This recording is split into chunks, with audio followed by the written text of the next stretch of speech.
Assalamualaikum warahmatullahi wabarakatuh. Perkenalkan, nama saya Oki Bagiswara, mahasiswa STKIP PGRI Jombang, angkatan 2019, Prodi Penjas, NIM 198016. Di sini saya akan menjelaskan tentang profesi kependidikan yang membahas kurikulum dan evaluasi kurikulum sebagai tugas akhir semester mata kuliah profesi kependidikan. Dosen pengampu Bunda Meka.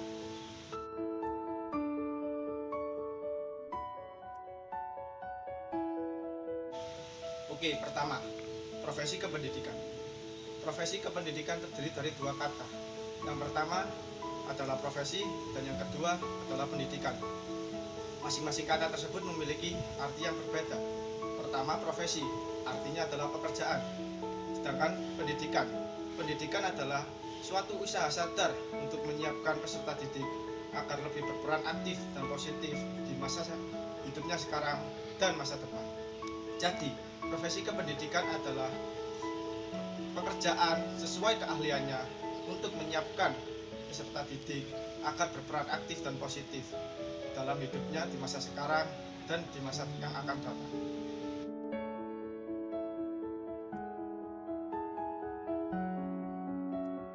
Oke, yang kedua adalah kurikulum. Dalam pendidikan formal di Indonesia, kurikulum memegang peranan penting untuk tercapainya kesuksesan belajar. Kurikulum sendiri memiliki arti, yaitu kumpulan rencana tujuan materi pembelajaran dan bahkan cara mengajar yang digunakan sebagai pedoman oleh para pengajar demi tercapainya tujuan akhir pembelajaran, seperti yang ada di samping ini.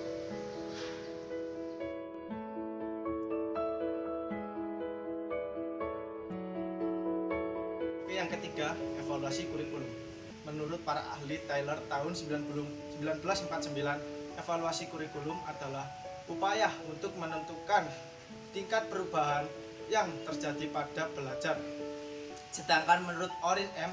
tahun 1993, evaluasi kurikulum adalah memberikan pertimbangan berdasarkan kriteria yang disepakati dan data yang diperoleh dari lapangan, seperti gambar yang di samping.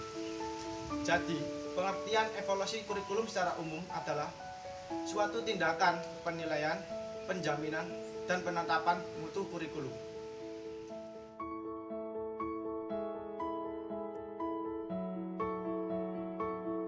Untuk selanjutnya, apa sih itu pentingnya evaluasi kurikulum?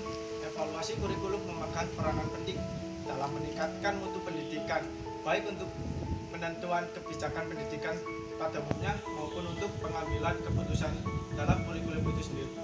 Jadi, hasil-hasil dalam evaluasi kurikulum dapat dijadikan oleh para pemegang kebijakan pendidikan dan pengembang kurikulum untuk menetapkan kebijakan pendidikan itu sendiri maupun pengembangan kurikulum yang sedang digunakan.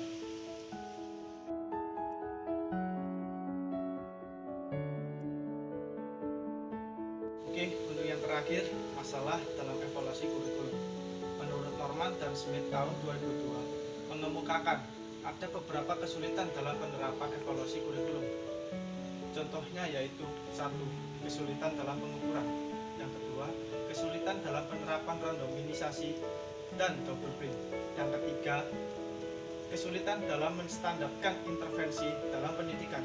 Dan yang terakhir atau yang keempat, pengaruh intervensi dalam pendidikan mudah dipengaruhi oleh faktor-faktor lain sehingga pengaruh intervensi tersebut seakan-akan lemah, seperti contoh yang ada di samping ini.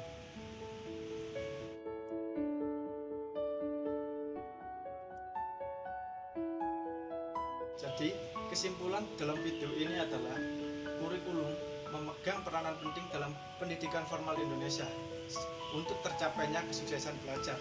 Sedangkan evaluasi kurikulum pun juga memegang peranan penting untuk meningkatkan mutu pendidikan yang seiring perkembangan zaman selalu mengalami perbedaan di setiap zamannya.